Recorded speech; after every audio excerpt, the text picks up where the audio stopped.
Yang ketiga, lengkapi lembar aksi nyata di platform Merdeka Mengajar. Nah, cara melakukan aksi nyata berikut adalah langkah untuk melakukan aksi nyata. Pilih aksi nyata di halaman salah satu topik pelatihan mandiri yang telah dipelajari semua modulnya. Kemudian, klik salah satu pilihan aksi nyata yang telah disiapkan untuk menentukan aksi nyata yang ingin kita lakukan. Kemudian, klik tombol selanjutnya. Nah, ya, ini bagi Bapak Ibu yang sudah mengerjakan pastinya sudah hafal apa yang harus dibuka, dimulai dari mana. Misalnya ini masih di Merdeka Belajar, ini topik yang pertama kali di tahun 2022 ya. Ini topik Merdeka Mengajar. Bapak Ibu menyelesaikan topik pelatihan terlebih dahulu. Kemudian di sini ada aksi nyatanya, ya. Kemudian pilih aksi nyata yang akan kita pilih. Kemudian klik selanjutnya dan Bapak Ibu bisa memilih aksi nyata yang akan dilakukan. Kemudian klik mulai. Selanjutnya tuangkan aktivitas aksi nyata yang Bapak Ibu lakukan ke dokumen tertulis dalam format PDF maksimal 10 MB.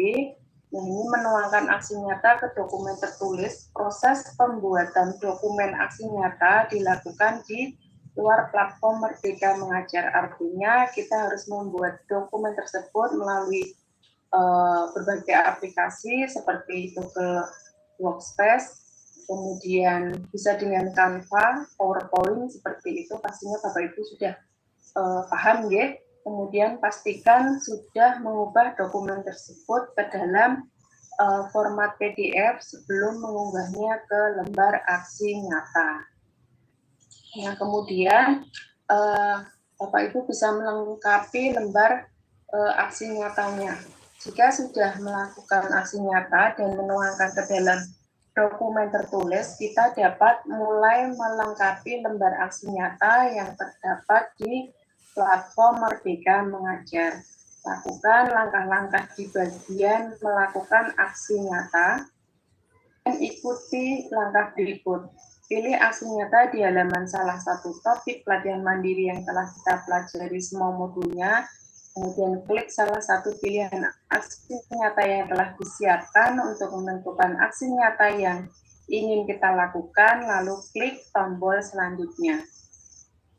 Kemudian klik tombol mulai di bagian lengkapi lembar aksi nyata agar kita dapat diarahkan ke halaman konfirmasi.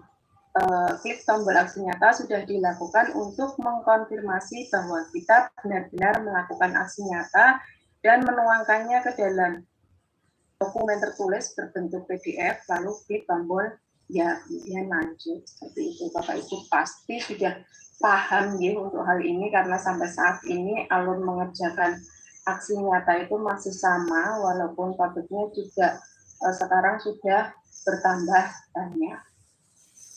Kemudian pentingnya membuat aksi nyata yang menarik dan informatif untuk pengaruh positif. Aksi nyata yang menarik dan informatif dapat menginspirasi para peserta didik untuk berpartisipasi secara aktif dalam proses pembelajaran. Pembelajaran berkesinambungan, menariknya aksi nyata akan membantu siswa memahami konsep-konsep pembelajaran dengan lebih baik dan mendorong mereka untuk terus belajar di lingkungan kelas. Kemudian penyampaian informasi yang jelas, ini aksi nyata yang informatif akan membantu siswa memperoleh pemahaman yang kuat terhadap materi yang disampaikan, menghindari kebingungan dalam proses pembelajaran. Untuk langkah-langkah membuat aksi nyata yang menarik dan informatif, Bapak Ibu bisa mengidentifikasi tema. Pertama, tentukan topik yang relevan dan menarik bagi peserta didik untuk dikonversasikan ke dalam aksi nyata. Kemudian riset yang mendalam, lakukan riset untuk memastikan bahwa konten yang disampaikan informatif, benar, dan relevan dengan tema yang telah dipilih. Kemudian partisipasi siswa, melibatkan siswa dalam perencanaan,